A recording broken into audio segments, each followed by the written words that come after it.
Let's start with one of these claims that seems to be amplified by those who are, let's say, I'll call them lockdown skeptics, because that's what they call themselves. But this is the idea that if you look at Public Health England reports and you study them very closely, you will find out that there are no excess deaths. This was a claim by Dr. Mike Yedden. He says we do not have excess deaths. You've looked into this. What have you found? So as you say, this is quite similar to lots of different claims that we've been seeing recently about the number of deaths and how that compares to the historical averages and things. So this is a great example of a misleading argument which just refuses to go away. When we took a look at this, at first glance, it does appear that it might have some truth to it, but actually once you start to dig into it, it's highly misleading. So if you look at the Public Health England reports that are being referred to in this claim, you can see that compared to the historical averages, the number of deaths in the weeks leading up to the end of the year did seem to be no higher than that average. However, it does say in both of those reports for the last 2 weeks of the year that there are delays in reporting over Christmas, which might affect these figures. Unsurprisingly, as I'm sure you can imagine, there are certain slowdowns over the Christmas period, leading to delays in reporting the numbers of deaths that happen towards the end of the year.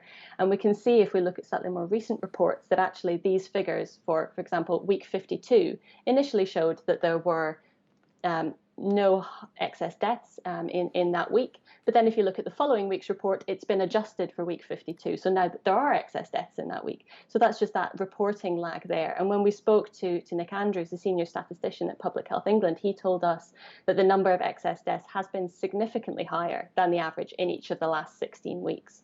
So it's just a case of looking into those caveats and working out exactly what the data that's there can tell you. And there is, as you mentioned, there is a lag every time you look at those reports, and then you go back, you look at the original estimate, which has then been adjusted, and it's been considerably higher. So thank you for clearing that up. Let's move to the next one. And this, again, centers around the vaccine. And a lot of people, they don't have to be vaccine skeptics to be worried about the vaccine, and it's a new vaccine, and they are quite rightly asking all the right questions. Now, this has come up on a video on YouTube and a post on Facebook, and it is claimed that 4 volunteers taking part in the Pfizer-BioNTech COVID-19 vaccine trials, this was in the trials, were left with Bell's palsy after participating. Bell's palsy being a weakness or a paralysis on the side of the face, which is usually temporary and treated with steroids. You've looked into this claim. Is there any truth behind it? So yes, it is actually true that 4 people who were on the Pfizer vaccine trials did later develop Bell's palsy. What's important to remember with this one, and which the claims that we saw didn't mention, was the larger sample size of people taking part in those trials. There were 38,000 participants in those trials, and 4 developed the Bell's palsy. And that ratio is roughly the number you would expect to develop Bell's palsy. Right. Anyway, completely not irrespective of whether or not they had been vaccinated. Right. So if you just took 38,000 people as a random sample and monitored them, you would expect perhaps 4 people to develop Bell's palsy. That is not irregular. Exactly. It doesn't necessarily mean that these illnesses are caused by the vaccine. Of course, as you say, these are asking all the right questions. Are there any side effects that we should be aware of? It doesn't seem to be related in this case, but it is something that is always monitored, and which is why we know that there were these 4 participants who developed Bell's palsy afterwards. But it is just the number that may have developed it anyway, irrespective of whether they were on the trial. And of course, this has echoes, of course, of the MMR vaccine scandal causing autism, which would later prove to be completely untrue or unrelated causes of autism.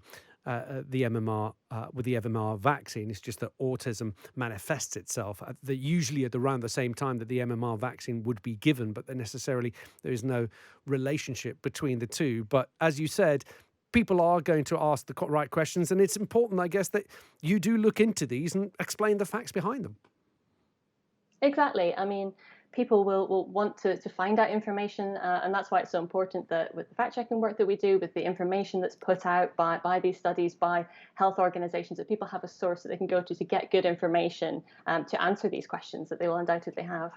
Now, this next fact check, I think, is going to be quite important in the weeks to come. For some reason, some people have got very upset about the mask wearing being mandatory in public transport and in shops. And some people are choosing not to wear them. And I think this is quite an important question to answer because it not only puts other members of the public in awkward situations of perhaps needing to ask someone to put a mask on, but also shopkeepers. I've spoken to many who have said they feel very awkward having to ask their patrons to put on masks if they're not wearing them. But you can be exempt from wearing a mask if you have medical conditions. So you looked into comments made. This comes from the Mail Online, and they were made by Ken Marsh, and it says here, explaining the new measures, Ken Marsh told Mail Online, if you have a medical condition for not wearing a mask, you now have to print off a clarification that proves you have an exemption. Is that the case? Do you have to have something written that you can produce if challenged when not wearing a mask? So in this case, we took a look at what the government guidance says on this topic. And on its website, the government say the police can take measures if members of the public do not comply with these regulations around face coverings without a valid exemption. However, that same website, same webpage, also says that if you do have an exemption for reasons of age, health, disability, for not wearing a face covering, then you do not routinely need to show any written evidence of this. And it adds that carrying an exemption card or badge is a personal choice and is not required by law. So it seems to be a slightly mixed picture there. We spoke to the Metropolitan Police Federation, Ken Marsh represented, and they said to us that from policing's perspective, as we've stated, the onus should be on those who are not wearing a mask to prove that they are exempt from doing so. Did they tell you at all what these exemptions should look like, what they should read? I mean, I'm just trying to put it in sort of a real life scenario. You're a shopkeeper. Someone comes into your shop. They're not wearing a mask. You say, are you exempt from wearing a mask? They say, sure. Hey, here's a piece of paper. Have a look at this. How is the shopkeeper going to know if that's something that's genuine? We've heard of people, I'm not going to mention their names, but recently people have been advertising the fact that they've been able to go on Amazon and buy lanyards which say, I am exempt from wearing a mask. I mean, how are people to know whether someone is really exempt from wearing a mask or they're just riding their luck? So, I mean, I can't answer that definitively. There is a template that is available on the government website that if you do want to get an exemption card, you can go and you can download the templates there. But I can't answer that question definitively, I'm afraid. I expected you couldn't, but I was just voicing my concerns there, Claire. But I didn't expect you to have a full fact check on whether what these look like and what they should look like and where you can print them off. But I think it is a genuine concern because I think we're going to be talking about it more and more as we continue to remain in lockdown. Let's finish up with a slightly odd one here. This has to do with pictures of the same woman receiving a vaccine. It was a satirical caption in a South African newspaper under a picture of a British woman getting the vaccine, and it's caused a lot of confusion. Can you describe what this confusion was?